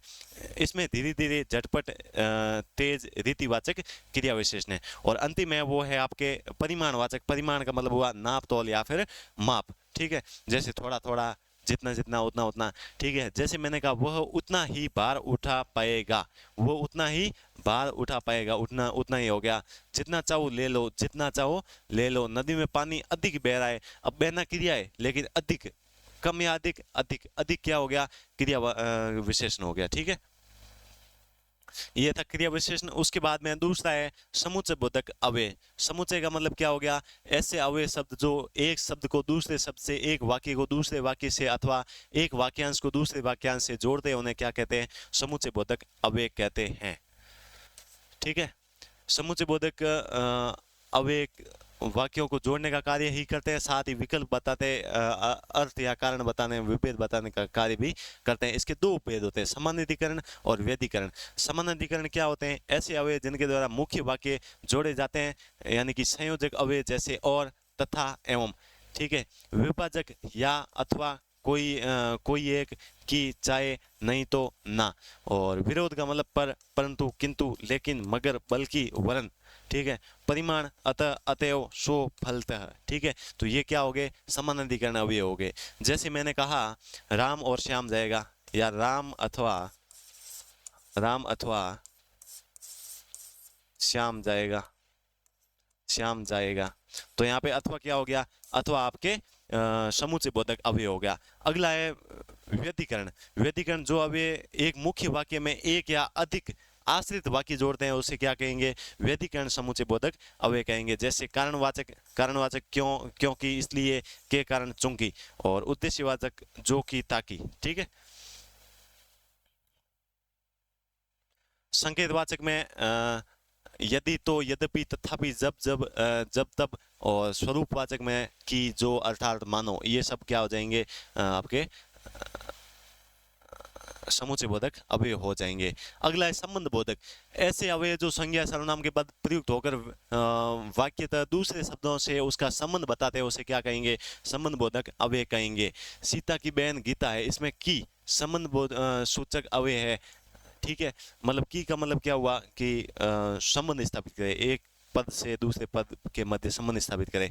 कालवाचक में जैसे आगे, पीछे, पूर्व, पश्चात, उपरांत, ये सब क्या है, कालवाचक के अंतर्गत आ जाएंगे।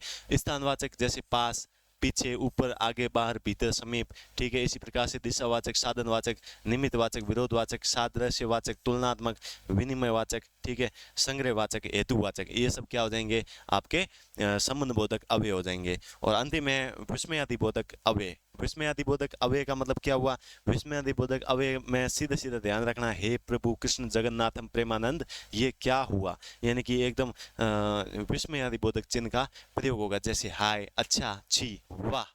इसमें हर्ष सूचक में जैसे आहा, वाह, शाबाश, बहुत खूब, मतलब एक तरीके से इस चिन्ह का प्रयोग हो तो वहां पे सीधा विस्मयादि बोधक अवयव हो जाएगा, ठीक है। तो ये है विस्मयादि बोधक। और इसके बाद में ये अभ्यास प्रश्न आ चुके हैं, मतलब पहला टॉपिक हमारा कंप्लीट हो चुका है। यहाँ तक क्लियर हो तो बताइए, फिर चलते हैं आगे की ओर, फिर चलते हैं अपने अगले टॉपिक की ओर।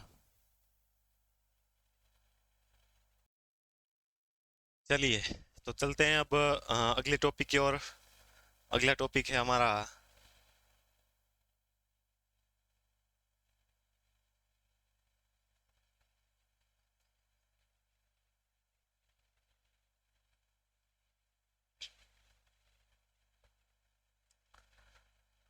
अगला टॉपिक है शब्द रूपांतरण के अंतर्गत हमारे कुछ एक टॉपिक है जिसमें पहला है लिंग, वचन, कारक, काल और वाच्य। ठीक है, इन टॉपिक्स पे चर्चा करने वाले हैं जिसमें पहला टॉपिक हमारा लिंग रहेगा। ठीक है, पहला टॉपिक है लिंग। लिंग किसे कहते हैं? लिंग शब्द का अर्थ होता है चिन्ह या पहचान। व्याकरण के अंतर्गत लिंग उसे कहते हैं जिसके द्वारा किसी विकारी शब्द के स्त्री या पुरुष जाति होने का बोध हो। हिंदी में दो प्रकार के लिंग होते हैं। कितने होते हैं?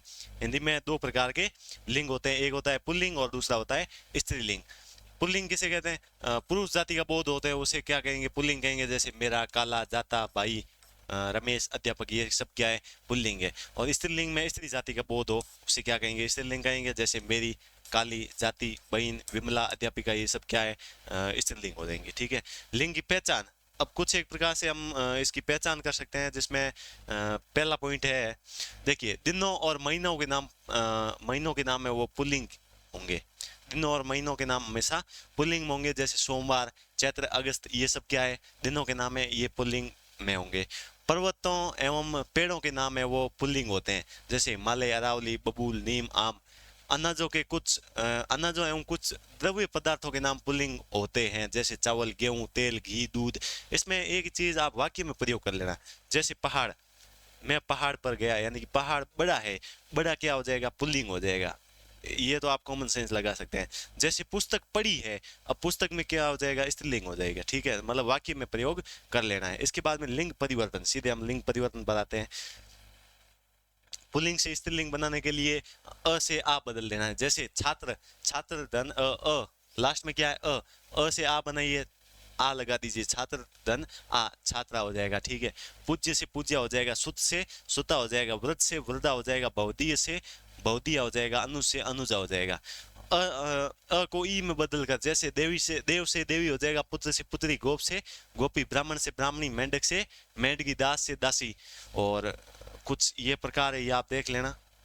इसके बाद में नी प्रत्यय लगाकर, जैसे शेर से शेरनी हो जाएगा, मोर से मोरनी हो जाएगा, जाट से जाटनी हो जाएगा, सिंह से सिंगनी हो जाएगा, ऊंट से ऊंटनी हो जाएगा, भील से भीलनी हो जाएगा, हाथी से हथनी हो जाएगा। और इसके अलावा इन प्रत्यय भी है, आइन भी है, वान के स्थान पर वती भी है, मान के स्थान पर मती भी है, ता के स्थान पर त्री भी है, और मादा भी लगा सकते हैं, और भिन्न रूप कुछ एक प्रकार है। ये है लिंग, मतलब इसका आप सीधे सीधा वाक्य में प्रयोग कर लेना। ठीक है, जैसे मैंने कहा लड़का, लड़का लड़का, ये तो नॉर्मल है, ये तो हर कोई करता है। ठीक है, जैसे नदी, नदी बहती है, वाक्य में प्रयोग किया, नदी बहती है, बहती, तो इसमें क्या हो जाएगा? स्त्रीलिंग हो जाएगा। ठीक है, अगला है वचन। वचन कितने प्रकार के होते हैं? वचन दो प्रकार के, एक वचन और बहुवचन। एक वचन में क्या होगा? मतलब जैसे लड़का, खिलौना, पुस्तक, शब्द एक वचन है। और बहुवचन में क्या होगा? मतलब अनेक प्रकार के, जैसे पुस्तकें हो गई, वगैरह वगैरह। इसके जो पहचान है वो आ के स्थान पर ए, जैसे कमरा, कमरा क्या है? एक वचन है, तो ए लगा दिया पीछे, कमरे, कमरे क्या हो जाएगा? बहुवचन हो जाएगा। लड़का एक वचन है, लड़के हो जाएगा। उसी प्रकार से अ को ए में बदलकर पुस्तक से पुस्तकें, ठीक है, आ को ए में बदलकर बाला से बालाएं, कविता से कविताएं, ई के स्थान पर इया लगाकर देवी से देवियां, स्त्रीलिंग के स्थान पर या को या में बदलकर, ठीक है, या को या में, जैसी डबिया, डबिया को डबिया। ये मतलब लिंग और वचन बिल्कुल आसान टॉपिक है, अपने कॉमन सेंस के आधार पर आप इसको कर सकते हैं। अगला टॉपिक है जो समझने लायक है, वो है कारक। कारक का अर्थ क्या होता है? कारक का मतलब होता है करने वाला या क्रिया का निष्पादक। ठीक है, जब किसी संज्ञा या सर्वनाम पद का संबंध वाक्य में प्रयुक्त अन्य पदों व क्रिया के साथ जाना जाता है, उसे क्या कहते हैं? कारक कहते हैं। या फिर कारक का अन्य नाम विभक्ति चिन्ह भी है। कारक का अन्य नाम विभक्ति चिन्ह भी है। कारक के कितने कितने भेद होते हैं? तो 8 भेद होते हैं। यहाँ से क्वेश्चन पूछे जाते हैं कि जैसे दूर से दही जमना, इसमें कौन सा कारक है?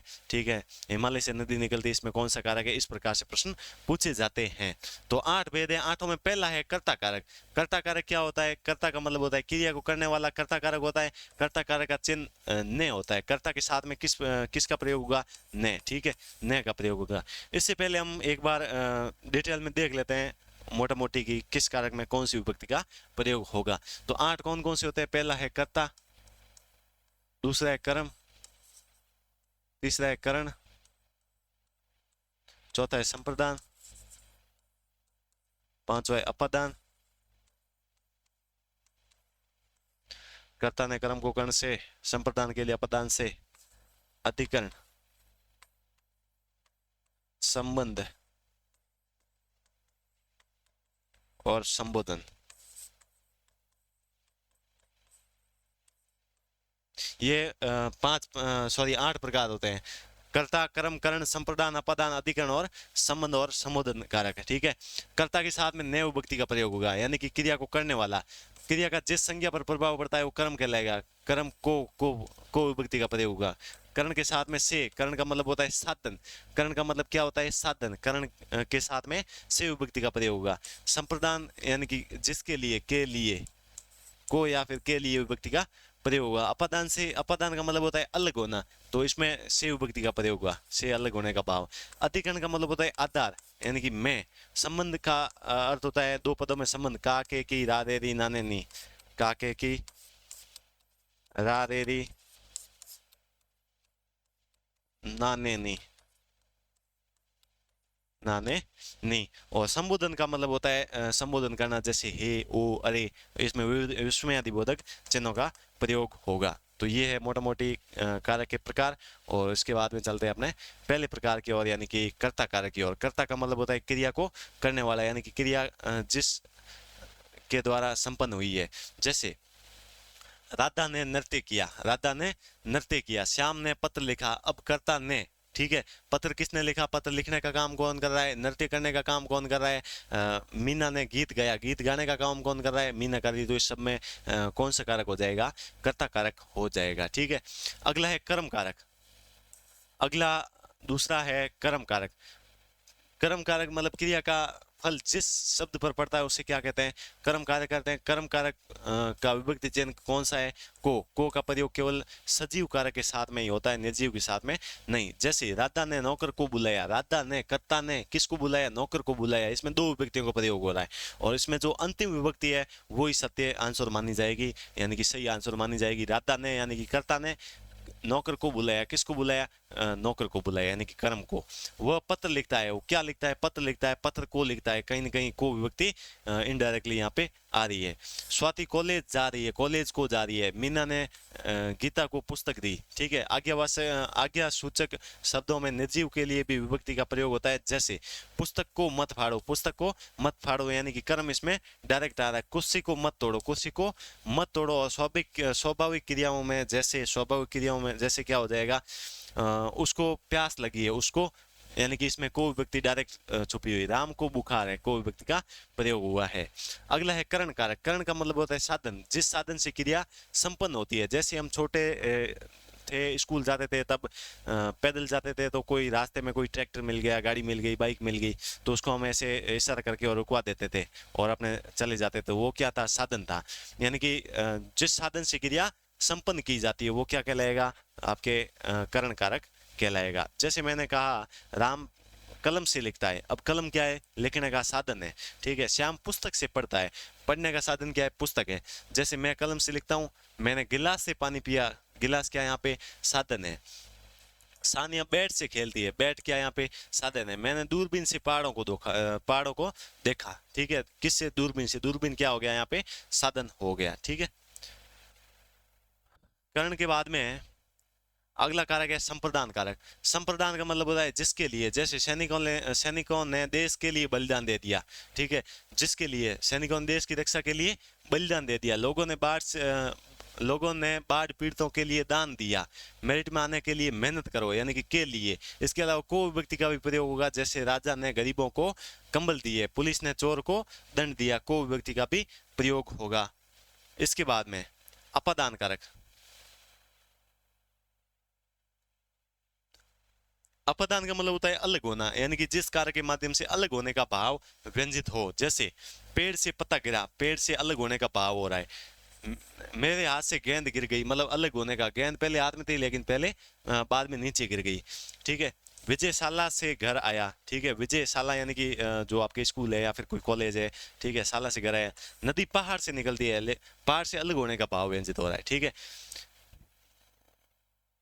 उसके बाद में संबंध कारक यानी कि संबंध स्थापित हो, जैसे काके की राधे री नाने नी, जैसे अजय की पुस्तक की विभक्ति का प्रयोग हुआ है, ठीक है। इसके बाद में जैसे मेरा चश्मा, ठीक है। विजय अजय का भाई है, का विभक्ति का प्रयोग हुआ है, यानी कि दो पदों में क्या हो, संबंध स्थापित हो, कैसे कैसे करके। जैसे 5 मिट्टी के घड़े लाओ, ठीक है। मिट्टी के घड़े, किसके घड़े, मिट्टी के घड़े। फिर अधिकरण, अधिकरण का मतलब होता है आधार, जिस आधार पर क्रिया संपन्न होती है। जैसे इस मंदिर में कई मूर्तियां हैं, इस मंदिर में कई मूर्तियां हैं। मूर्तियां किस में, इस मंदिर में, ठीक है। भारत की संस्कृति विश्व में विशेष स्थान रखती है। मेज पर पुस्तक रखी है, पुस्तक कहाँ पे, मेज पर, अधिकरण में, ठीक है, में या पर।